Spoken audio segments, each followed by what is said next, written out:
ನಮ್ಮ ಜೊತೆ ನಿಯೋಜಿತ ಸಚಿವ ವಿಜಯಾನಂದ ಕಾಸಪ್ಪನವರಿದ್ದಾರೆ. ಇವರು ಸಚಿವ ಸ್ಥಾನದ ಪ್ರಬಲ ಆಕಾಂಕ್ಷಿಯಾಗಿದ್ದರು. ಪಂಚಮಸಾಲಿ ಕೋಟದಿಂದ ಇವರಿಗೆ ಅವಕಾಶ ಕೂಡ ಸಿಕ್ಕಿರ್ತಕ್ಕಂಥದ್ದು. ಬಹುಶಃ ಇವ್ರ ತಂದೆಯವರು ಕೂಡ SM ಕೃಷ್ಣ ಸಂಪುಟದಲ್ಲಿ ಸಚಿವರಾಗಿದ್ದರು. ಈಗ ಮಗನಿಗೆ ಸಚಿವ ಸ್ಥಾನದ ಭಾಗ್ಯ ಬಂದಿದೆ. ಸ್ವಲ್ಪ ಹೊರಟು ಹಾವಭಾವ ಆದಷ್ಟು ಬದಲಾವಣೆ, ಇವೆಲ್ಲದರ ನಡುವೆ ಇದೀಗ ಇನ್ನೇನು ಕೆಲವೇ ನಿಮಿಷಗಳಲ್ಲಿ ಸಚಿವರಾಗಿ ಪ್ರಮಾಣ ಸ್ವೀಕರಿಸಿರ್ತಕ್ಕಂಥ ಕಾಸಪ್ಪನವರ ಅಭಿಪ್ರಾಯವನ್ನು ನಾವು ಪಡ್ಕೊಳ್ಳೋಣ. ಬನ್ನಿ ಕಾಸಪ್ಪನವರೇ, ಭಾರಿ ಖುಷಿಯಾಗಿದ್ದೀರಿ ಅಂತ ಕಾಣುತ್ತೆ. ಬಹುದಿನದ ಕನಸು, ಭಾರಿ ಹೋರಾಟಗಳು ಮಾಡಿದ್ರಿ, ಲಾಬಿ ಮಾಡಿದ್ರಿ, ಸ್ವಾಮೀಜಿ ಹತ್ರ ಹೇಳ್ಸಿದ್ರಿ, ಸಿದ್ದರಾಮಯ್ಯರ ಮನೆಗೆ ಹೋದ್ರಿ, DK ಅವ್ರ ಮನೆಗೆ ಹೋದ್ರಿ, ಹೈಕಮಾಂಡ್ಗೆ ಲಗಾಯತ್ ಮಾಡಿದ್ರಿ. ಒಟ್ಟಾರೆ ಈಗ ಈ ಸಂದರ್ಭವನ್ನು ಯಾವ ರೀತಿ ವಿವರಿಸ್ತೀರಾ?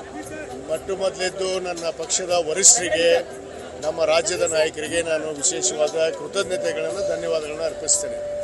ಯಾಕಂದರೆ 24 ವರ್ಷಗಳಾಯಿತು ನಮ್ಮ ತಂದೆಯವರು ನಿಧನ ಹೊಂದಿ. SM ಕೃಷ್ಣ ಅವರ ಸರ್ಕಾರದಲ್ಲಿ ಸಚಿವರಾಗಿ ಕೆಲಸ ಮಾಡಿದ್ರು. ಸಮಾಜವನ್ನು ಗುರುತಿಸಿ ಇವತ್ತು ಕಾಂಗ್ರೆಸ್ ಪಕ್ಷಕ್ಕೆ ತಂದು ಕಾಂಗ್ರೆಸ್ ಪಕ್ಷಕ್ಕೆ ಗಟ್ಟಿಯಾಗಿ ನಿಂತಹ ಒಂದು ಕುಟುಂಬ ಯಾವುದಾದಿದ್ದರೆ ಅದು ಕಾಶ್ಯಪ್ನವ್ರ ಕುಟುಂಬ ಅನ್ನೋ ಮಾತನ್ನು ಇವತ್ತು ಭಾಳ ಹೆಮ್ಮೆಯಿಂದ ಹೇಳಕ್ಕೆ ಇಚ್ಛೆಪಡ್ತೇನೆ. ಆ ಒಂದು ಎಲ್ಲ ವಿಚಾರಗಳನ್ನಿಟ್ಟುಕೊಂಡೇ ಇವತ್ತು ನಮ್ಮ ವರಿಷ್ಠರಂತ ಮಲ್ಲಿಕಾರ್ಜುನ ಖರ್ಗೆ ಸಾಹೇಬರು ಮತ್ತು ನಮ್ಮ ರಾಜ್ಯದ ಮುಖ್ಯಮಂತ್ರಿಗಳಂತ ಸನ್ಮಾನ್ಯ DK ಶಿವಕುಮಾರ್ ಅವರು ಇವತ್ತು ಅವಕಾಶವನ್ನು ಕೊಟ್ಟಿದ್ದಾರೆ. ಅವ್ರು ಕೊಟ್ಟಂಥ ಅವಕಾಶಕ್ಕೆ ಸಮರ್ಪಕವಾಗಿ ಇಷ್ಟು ದಿವಸ ತಾವು ಶಾಸಕರಾಗಿದ್ರಿ, ತಾವು ಸ್ವಲ್ಪ ಹೊರಟು ಅಂತೇಳಿ ನಿಮ್ಮ ಮೇಲೆ ಇರ್ತಕ್ಕಂಥ ಆರೋಪ. ಈಗ ಸಂಪೂರ್ಣವಾಗಿ ತಾವು ಬದಲಾಗಬೇಕು. ಯಾವ ರೀತಿ ಯೋಚನೆಗಳು ಮಾಡಿದ್ರ? ಈ ಕ್ಷಣ ಇನ್ನೊಂದು ಕೆಲವೇ ಕ್ಷಣಗಳಿಂದ ತಾವು ಅಧಿಕೃತವಾಗಿ ಕರ್ನಾಟಕ ಸರ್ಕಾರದ ಸಚಿವರು.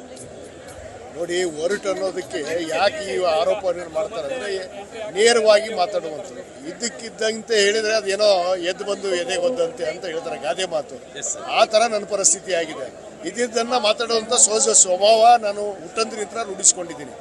ಆದರೆ ಒಬ್ಬ ಜವಾಬ್ದಾರಿತ ವ್ಯಕ್ತಿಯಾಗಿ ಇವತ್ತು ಜನರು ಕೂಡ ನಮ್ಮನ್ನು ಪ್ರತಿನಿಧಿಯಾಗಿ ಆಯ್ಕೆ ಮಾಡಿದಾಗ ಯಾವ ರೀತಿ ಜನರ ಮಧ್ಯೆ ಇರುವಂಥ ಒಬ್ಬ ಏನು ಸಾರ್ವಜನಿಕವಾಗಿ ನಾವು ಹೇಗಿರಬೇಕು ಅನ್ನೋದನ್ನು ಖಂಡಿತವಾಗಿ ಅರಿವಿದೆ, ಅದನ್ನ ನಡೀತೀವಿ. ಪಂಚಮಸಾಲಿ ಸಮುದಾಯದ ರೆಪ್ರೆಸೆಂಟ್ ಆಗಿದ್ದೀರಾ, ನಾಟ್ ಓನ್ಲಿ ಪಂಚಮಸಾಲಿ ಸಮುದಾಯ, ಇಡೀ ರಾಜ್ಯದ ಎಲ್ಲ ಜನರ ಸಚಿವರಾಗಿದ್ದೀರಾ. ಏನೆಲ್ಲ ಜವಾಬ್ದಾರಿಗಳ ಬಗ್ಗೆ ಅರಿವಿದೆಯಾ? ಖಂಡಿತವಾಗಿ ಏನು ಇವತ್ತು ಜವಾಬ್ದಾರಿಯನ್ನು ನೀಡಿದರೂ ಕೂಡ ನಿಭಾಯಿಸುವಂಥ ಶಕ್ತಿ ಇದೆ. ಯಾಕಂದರೆ ರಾಜಕೀಯ ಹಿನ್ನೆಲೆಯಿಂದ ಬಂದಂಥವು ನಾನು ಆ ಅವಕಾಶವನ್ನು, ಯಾವುದೇ ಅವಕಾಶವನ್ನು ಕೊಟ್ಟರೂ ಕೂಡ ಅದನ್ನ ಈಡೇರಿಸುವಂಥ ಕೆಲಸ ಮಾಡ್ತೀನಿ. ಯಾವ ಖಾತೆ ಕೊಟ್ಟರೆ ತಮಗೆ ಒಂದಿಷ್ಟು ಕೆಲಸ ಮಾಡಲಿಕ್ಕೆ ಅನುಕೂಲ ಲೆಕ್ಕಾಚಾರದ ಪ್ರಕಾರ? ನೋಡೋಣ, ಯಾವ ಖಾತೆ ಅಂತಲೂ ಇನ್ನೂ ನಮಗೇನು ಗೊತ್ತಾಗಿಲ್ಲ. ಮನೆ ಮುಖ್ಯಮಂತ್ರಿಗಳು ಏನು ನಿರ್ಧಾರ ಮಾಡ್ತಾರೆ ಆ ನಿರ್ಧಾರದ ತಕ್ಕ ನಾವು ನಡೀತೀವಿ. ಒಂದಷ್ಟು ಸಚಿವಾಕಾಂಕ್ಷಿಗಳು ಸಚಿವ ಸ್ಥಾನ ಸಿಗಲಿಲ್ಲ ಅಂತ ಹೇಳಿ ರೆಬಲ್ ಆಗಿದ್ದಾರೆ. ಈಗ ಒಬ್ಬರು ಶಾಸಕರು ರಾಜೀನಾಮೆಯನ್ನು ಕೂಡ ಸಲ್ಲಿಸಿರ್ತಕ್ಕಂಥದ್ದು. ಸುಮಾರು 20ಕ್ಕೂ ಹೆಚ್ಚು ಶಾಸಕರುಗಳು ಇದೀಗ ರೆಬಲ್ ಆಗಿರ್ತಕ್ಕಂಥದ್ದು. ನೀವೀಗ ಸಚಿವರಾಗಿ ಪ್ರಮಾಣ ವಚನವನ್ನು ಸ್ವೀಕರಿಸ್ತಿದ್ದೀರಾ. ಖಂಡಿತವಾಗಿ ನೋಡಿ, ಅಸಮಾಧಾನ ಅನ್ನೋದು ಎಲ್ಲರಿಗೂ ಮನುಷ್ಯನ ಸಹಜ ಗುಣಗಳು. ಸಿಕ್ಕಾಗ ಒಂದು ಖುಷಿ, ಸಿಗಲಿಲ್ಲ ಅಂದರೆ ಅಸಮಾಧಾನವನ್ನು ಹೊಂದುವಂಥದ್ದು. ಅದಕ್ಕೆ ಪಕ್ಷ ಇದೆ, ವರಿಷ್ಠರಿದ್ದಾರೆ, ನಮ್ಮ ನಾಯಕರಿದ್ದಾರೆ. ಅದನ್ನೇ ಯಾವ ರೀತಿ ಅವ್ರಿಗೆ ಸರಿಪಡಿಸಬೇಕು, ಅವರಿಗೆ ಒಂದು ನ್ಯಾಯ ಒದಗಿಸಿಕೊಡುವಂಥ ಕೆಲಸ ಕೂಡ ಮಾಡ್ತಾರೆ ಅನ್ನೋದು ವಿಶ್ವಾಸ ನಾನು ಹೊಂದಿದ್ದೀನಿ. ಥ್ಯಾಂಕ್ ಯು ವೆರಿ ಮಚ್ ಕಾಸಪ್ಪನವರು. ಇದು ಕಾಸಪ್ಪನವರ ಅಭಿಪ್ರಾಯ ಆಗಿರ್ತಕ್ಕಂಥದ್ದು. ಇನ್ನೇನು ಕೆಲವೇ ನಿಮಿಷಗಳಲ್ಲಿ ಅವರು ಪ್ರಮಾಣ ವಚನವನ್ನು ಸ್ವೀಕರಿಸಲಿದ್ದಾರೆ. ಈ ಸಂದರ್ಭದಲ್ಲಿ ಒಂದಷ್ಟು ಜವಾಬ್ದಾರಿಗಳು ಕೂಡ ಅವರ ಮುಂದೆ ಇರತಕ್ಕಂಥದ್ದು. ನ್ಯೂಸ್ 18 ಕನ್ನಡಕ್ಕಾಗಿ ಲೋಕಭವನದಿಂದ ಚಿದಾನಂದ್ ಪಟೇಲ್.